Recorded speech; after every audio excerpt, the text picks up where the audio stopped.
Municipales et régionales 2023 en Côte d'Ivoire, ces candidatures de sommité du RHDP qui gênent. Pour plus d'informations sur ce sujet, retrouvez-nous après le générique. Mais avant de commencer, n'oubliez pas de vous abonner et d'activer la cloche de notification pour ne pas manquer nos prochaines vidéos. Bon visionnage.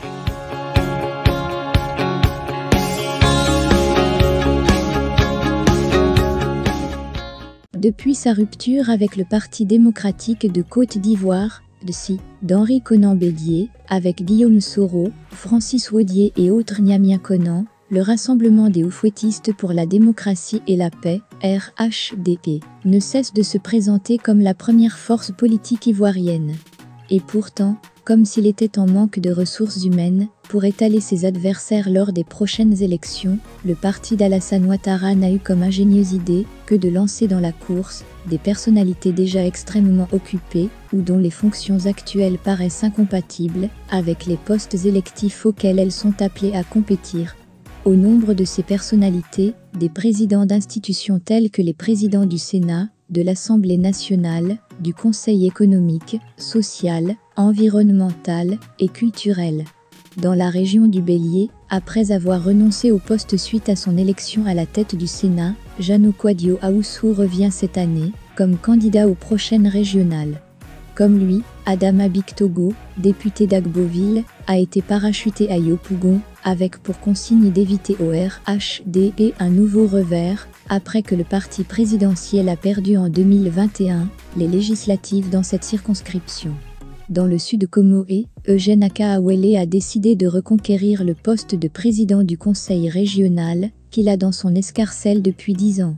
Ce n'est pas tout. Le Premier ministre Patrick Achi, déjà accessoirement député d'Adzopé, va encore cette année à la conquête du poste de président de la région de Lamé. Et, suivant la même logique, l'ancien ministre Moussa Dosso, nommé en 2021 ministre-gouverneur du district du Woroba, est candidat au régional dans le Béret.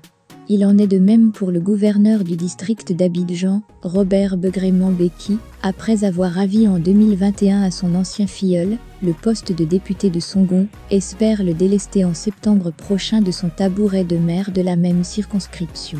Ces deux dernières candidatures décidées en haut lieu par le chef ne manquent pas soulever des questions dans la mesure où la plupart des cadres du RHDP, promus à ce poste de ministre-gouverneur en 2021, avaient cédé leur place à la tête des conseils régionaux. C'est entre autres le cas de Pascal Abinan Kouakou, qui a laissé la place à Ouadja Essay dans l'indénié de Juablin, de Philippe Dakpa-Légré, qui a passé la main à Fregbo Basile dans le Gboclé. C'est pour mettre fin au cumul de postes, qui tendent à devenir désormais la norme en Côte d'Ivoire, que l'essayiste et politologue, Geoffroy Julien Kwao, a plaidé il y a une dizaine de jours en faveur de l'adoption de lois, pour y mettre un terme. Il faut instaurer une incompatibilité entre le mandat d'élu national et celui d'élu local. Concrètement, un député, un sénateur ne doit pas être le maire d'une commune ou le président du conseil régional d'une région.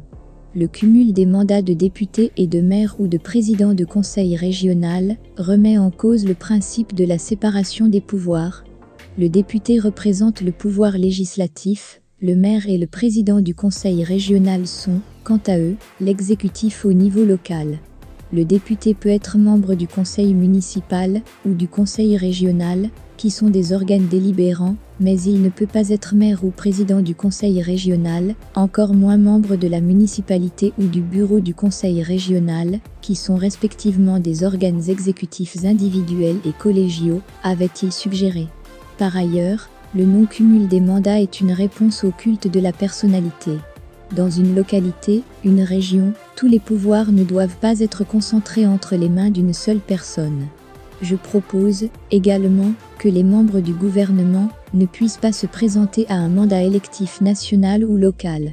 À défaut, ils démissionnent préalablement du gouvernement.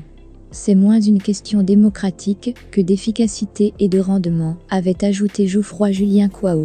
Un plaidoyer, loin de trouver pour l'instant un écho favorable à la direction du RH.